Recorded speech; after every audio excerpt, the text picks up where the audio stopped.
வானத்தையும் பூமி அதில் உள்ள எல்லாவற்றையும் படைத்த என் அருள்நாதர் ஆண்டவராய் இயேசு கிறிஸ்துவின் இனிதான நாமத்தினால் உங்கள் யாவரையும் வாழ்த்தி வரவேற்கிறேன். இந்த நாளில் கொஞ்ச நேர சிந்தனைக்காக நான் பார்க்கக்கூடிய பகுதி ஏசாயா 54ஆம் அதிகாரம் 15வது வசனம். எவர்கள் உனக்கு விரோதமாய் கூடுகிறார்களோ அவர்கள் உன் பட்சத்தில் வருவார்கள். உன் பட்சத்தில் வருவார்கள்.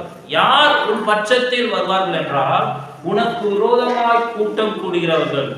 தொழிலையோ ஏதாவது ஒரு காரணத்துக்காக உனக்கு விரோதமாக ஏதாவது ஒரு கூட்டம் கூடியிருக்கலாம், ஏதாவது செயல்படலாம் என்று சரி திட்டம் பண்ணியிருக்கலாம், ஊழியத்துக்கு விரோதமாக கூட்டம் கூடியிருக்கலாம், அல்லது ஏதாவது ஒரு நோக்கம் எப்படியாவது ஒரு பேரை கெடுத்துறோம் அழிச்சிடலான்னு கூட்டம் கூடியிருக்கலாம். அப்படி கூடுகிறவர்கள் தேவனால் கூடின கூட்டம் இல்ல.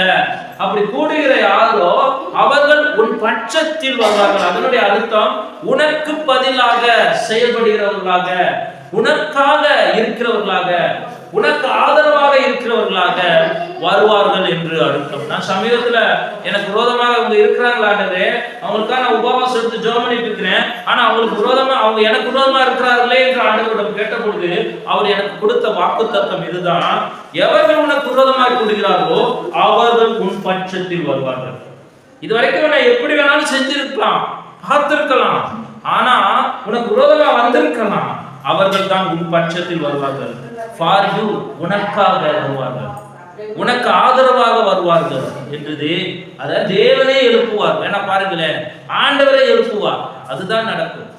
அதனால ஐயோ அவங்க எனக்கு விரோதமா வராங்க, தொழில் எனக்கு விரோதமா வராங்க, அவங்களுக்கு நான் நன்மை தானே செஞ்சேன், ஏன் அப்படி செய்யறாங்க இப்படி செய்யறாங்கன்னு சோர்ந்து போகாதீங்க.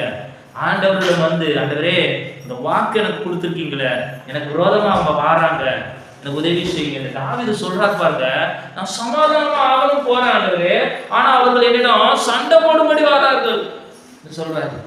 ஆண்டவர்கிட்ட கேளுங்க, ஆண்டவரே எனக்கு உதவி செய்யுங்கப்பா, எனக்கு அற்புதம் செய்யுங்கப்பான்னு கேளுங்க. இந்த வாக்கு ஏசாயா 54:15, இந்த வாக்கு எவர்கள் உனக்கு விரோதமா கூடுகிறார்களோ உன் பட்சத்துல வருவார்கள்னு சொல்லிட்டீங்கல்ல.